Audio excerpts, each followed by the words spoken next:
introduced that theme. We are beginning to get into it, looking at the sub-theme for this quarter, understanding the unity of God. When it comes to these issues of understanding God, it brings to mind a story I heard many years ago. That a teacher told his pupils, I think they are between 5-6 years old in that class. He said, draw whatever you want to draw.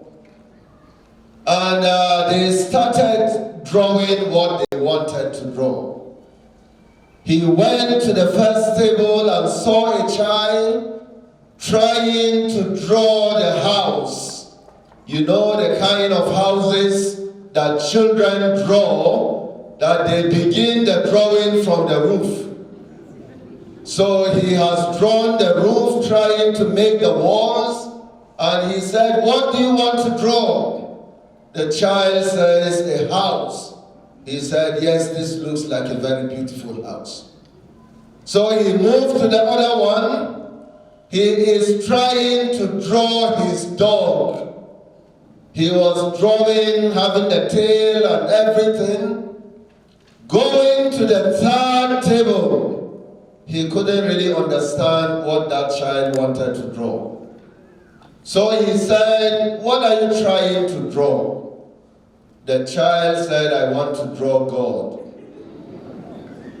So the teacher said, well, I don't know, we know how God looks like.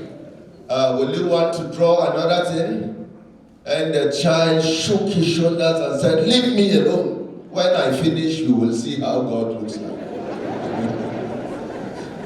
And sure, what we have been trying to do here is attempting, scratching on the surface, how God looks like.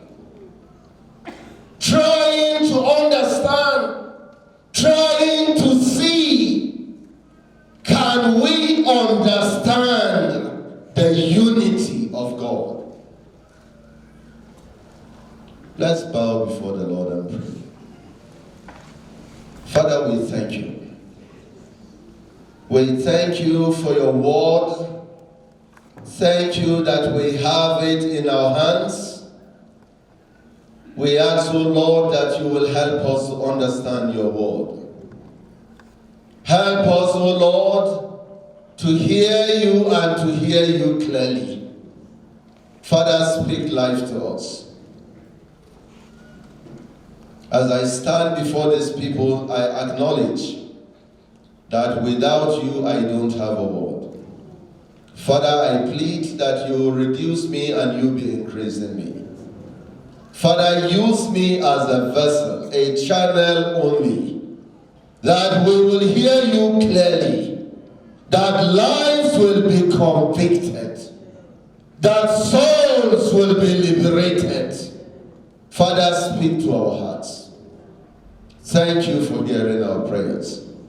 We ask this and many other blessings in Jesus' name. Amen. The topic this morning is God united in nature. God united in nature. Let me hear you say that.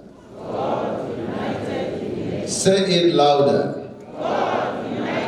Let's have only the sisters in the house who say God united in nature. God united in nature. And now the brothers say God united in nature. God united in nature. Hallelujah. Amen. Praise the name of the Lord. Psalm 19, reading from verse number 1. Psalm number 19. This is a psalm of David for the director of music. Psalm number 19, reading from verse number 1 to 6. The theme of this psalm is both God's creation and his word reveal his greatness. Psalm number 19, reading verse 1. This Bible is the New International Version, and I read in Jesus' name. The heavens declare the glory of God. The skies proclaim the work of his hands. Day after day, they pour forth speech. Night after night, they reveal knowledge. They have no speech. They use no words. No sound is heard from them, yet their voice goes out into all the earth. Their words to the ends of the world. In the heavens, God has pitched a tent for the sun. It is like a bridegroom coming out of his chamber, like a champion rejoicing to run his course. Verse 6, it rises at one end of the heavens and makes its circle to the other. Nothing is deprived of its warmth. The Lord bless the reading of his word in our hearts in Jesus' name. Today's topic follows through from last Sunday's topic, when our Father Reverend Moses Chagumi was talking about God united in creation. God the Father, God the Son, God the Holy Spirit, even though God remained united in creation. We saw last week that nothing was created that was indeed created without the Son. There were verses linking up the triune God, the Trinity, in this act of creation. It moves right through to God in nature. A great foundation was laid for understanding how the Trinity was one in the act of creation. For the world to be what it is today as we see it, God united in making it. Something that struck me last Sunday was the fact that we as humans will want to create something.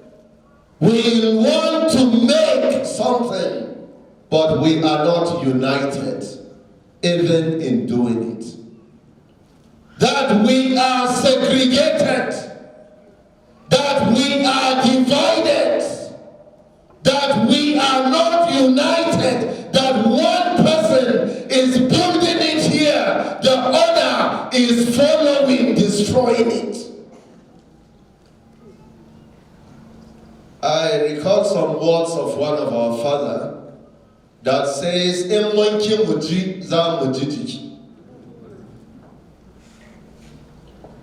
when we decide not to be united,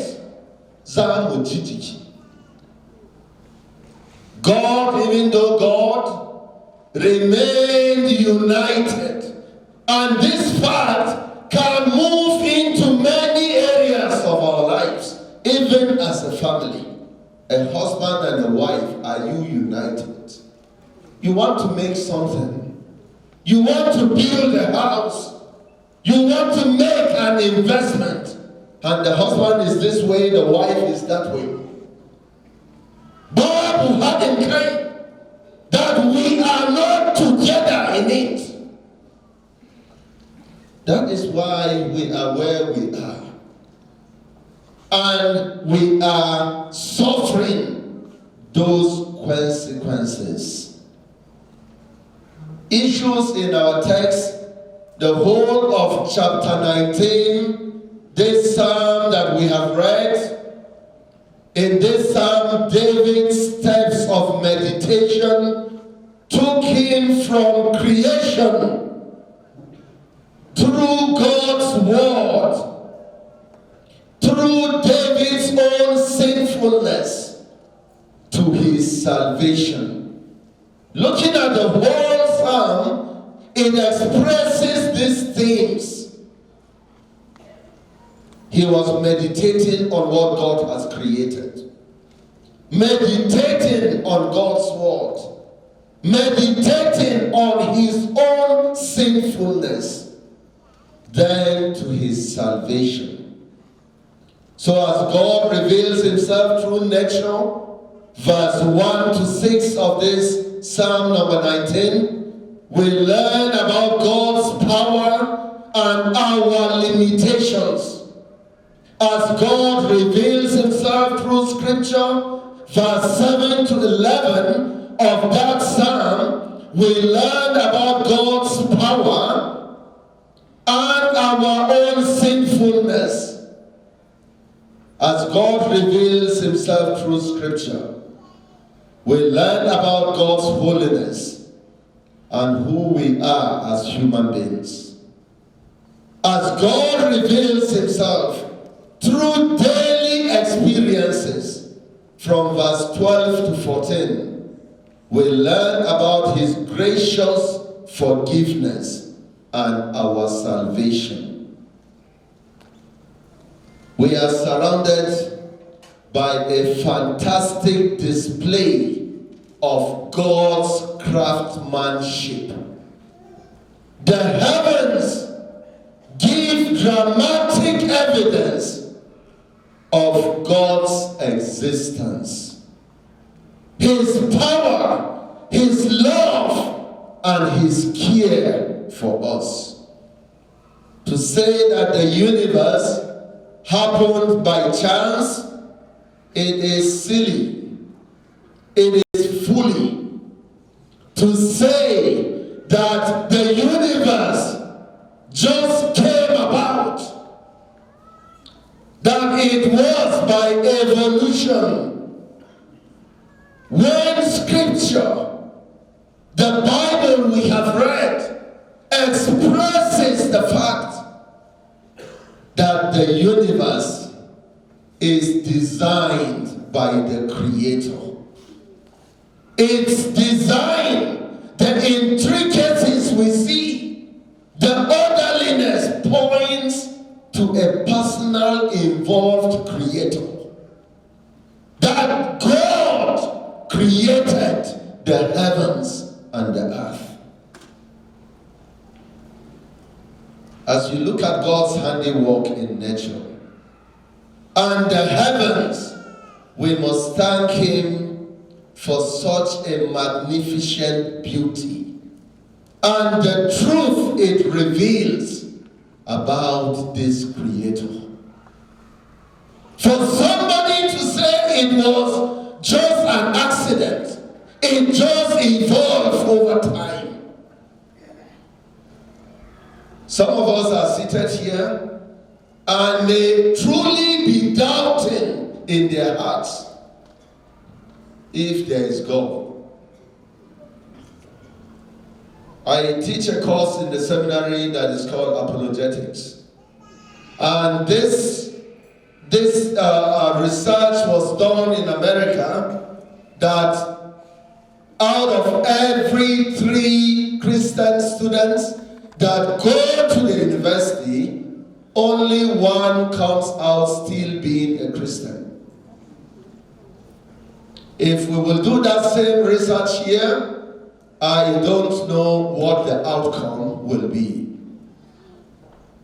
Do you truly believe that there is this God that is the Creator, that holds nature, that orders the events of this life?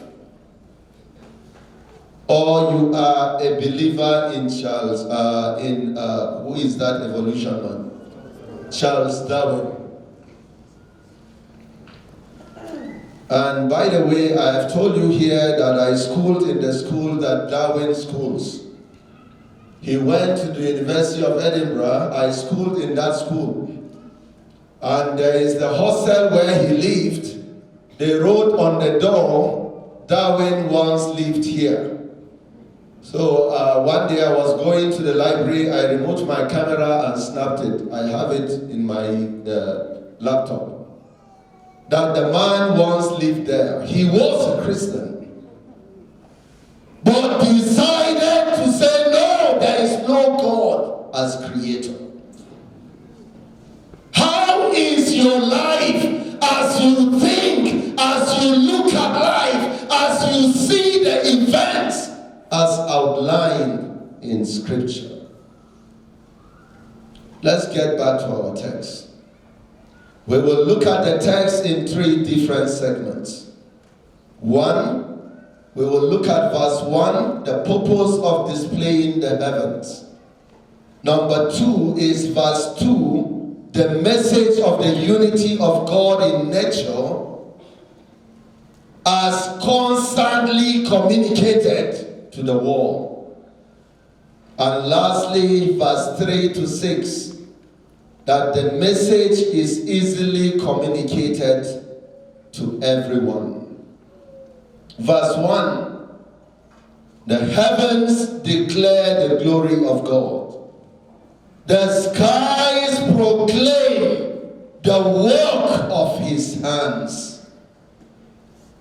Like I said, the beginning of each psalm, such as Psalm number 19, has a subtitle briefly describing appropriate information for the reader.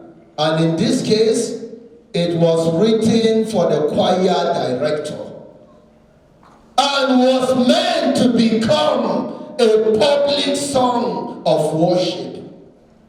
It states that it was written by David the shepherd boy, David the king, David the military general, David the man after God's own heart.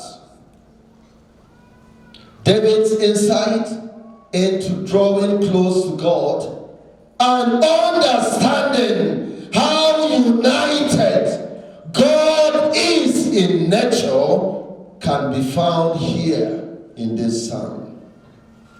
The power and the glory of God is being displayed just as in that first verse it says, the heavens are telling of the glory of God, and their expanse is declaring the work of his hands. Brothers and sisters, it is no secret God put his works on a permanent display. In fact, if we think of it rightly, God is both the exhibition, created the exhibition hall, and kept the exhibition in it. The heavens, the vast empty space, has God's mighty works, all composed properly, rotating about as in the best of displays. This is God. God in nature. God in all that he has created. The heavens declare the glory of God. Will be more literally translated that the heavens recount. The Hebrew word used here is the same word that is used for counting or numbering, recounting. The heavens saying again and again the glory of God. When you say that someone recounts a story, however there is a sense that they are including every part of the story, every detail of it, bit by bit. The heavens have not merely declared the glory of God, they are enumerating everything wondrous, every detail of God's glory. Hallelujah. You go up on a flight and you see the wonder of God. Look up into the heavens and see the glory, the wonder of God in nature. This is not an accident. There is a creator behind it. Hallelujah. Do you believe in that creator? Do you look up to that creator? This is nothing but the glory of God being on display. We as humans use all other instruments, the telescopes, the satellites, and other spatial equipments to catch spatial glimpses of the glory of God.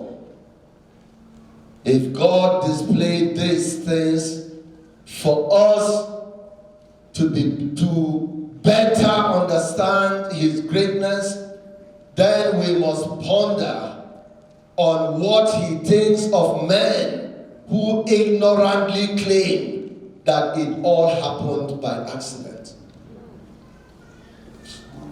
God is looking at you, the way your life is, the way you are living your life, the way you live, not recognizing this God that is active in all of this.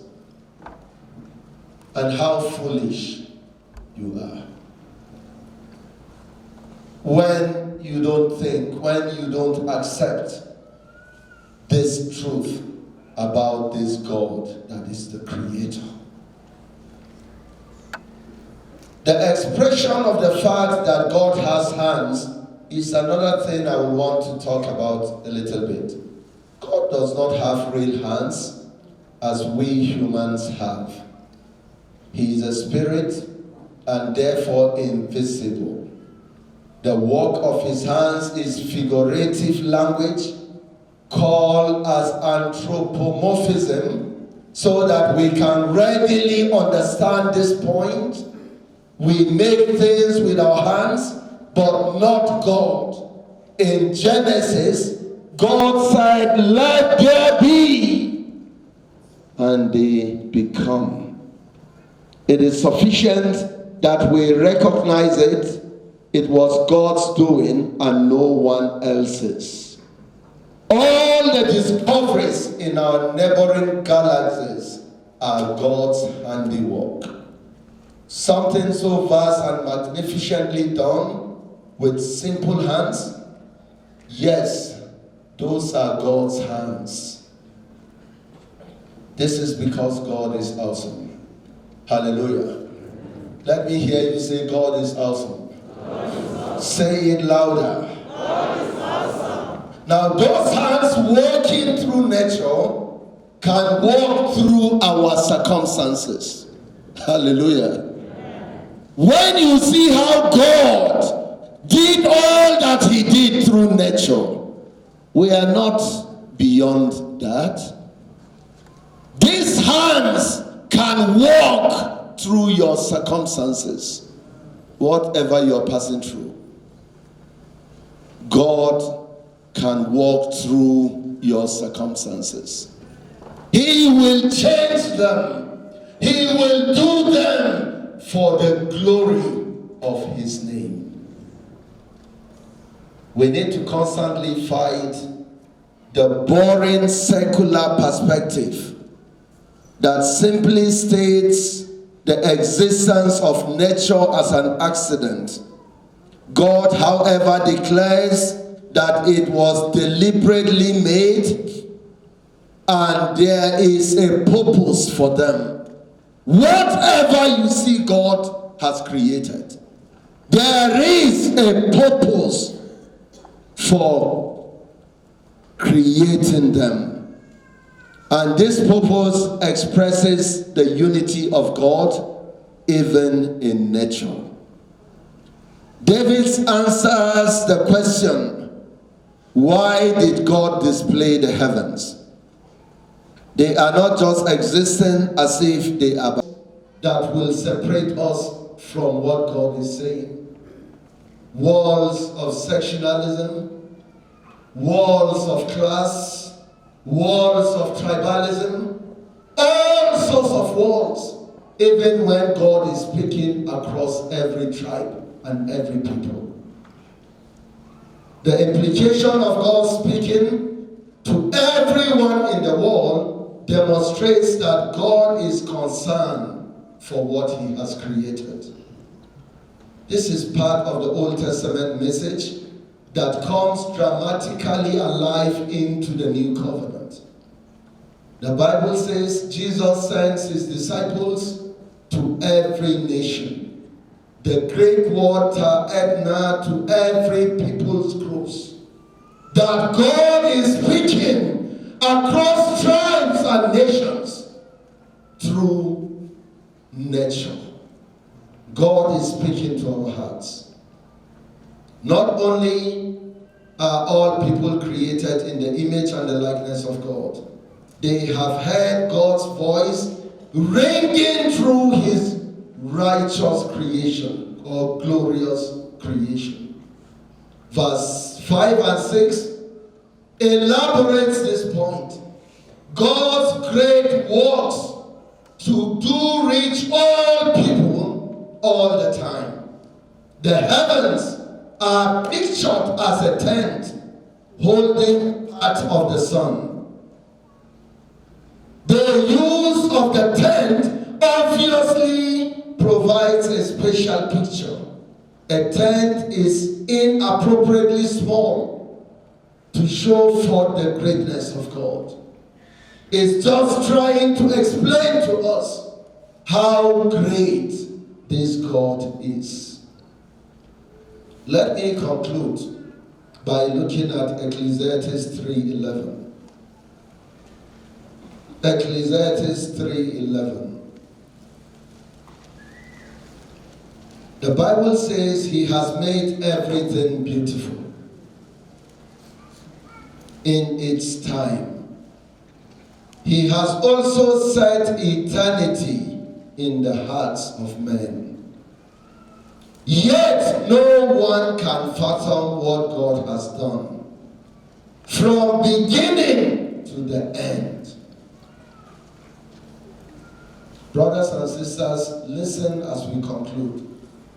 By nature, God has set eternity in every human heart. This means that we can never be completely satisfied with earthly pleasures and pursuits because we are created in God's image. There is nothing you see in this life that will fully satisfy your yearnings. Only that desire for God. Hallelujah. We have a spiritual thirst. We have an eternal value. Nothing but the eternal God can truly satisfy your yearnings. Nothing. Whatever you're pursuing, whatever you are craving for, will never satisfy that yearning inside you. God has built in us a relentless yearning for the kind of perfect world that can only be found in Him. Hallelujah. That can only be found in Him. He has given us a glimpse of the perfection of his creation as we live in Christ. What are you looking for? God has planted eternity in the hearts of men. The yearning for God in your heart. What are you looking for? What are you pursuing and leaving God out of it?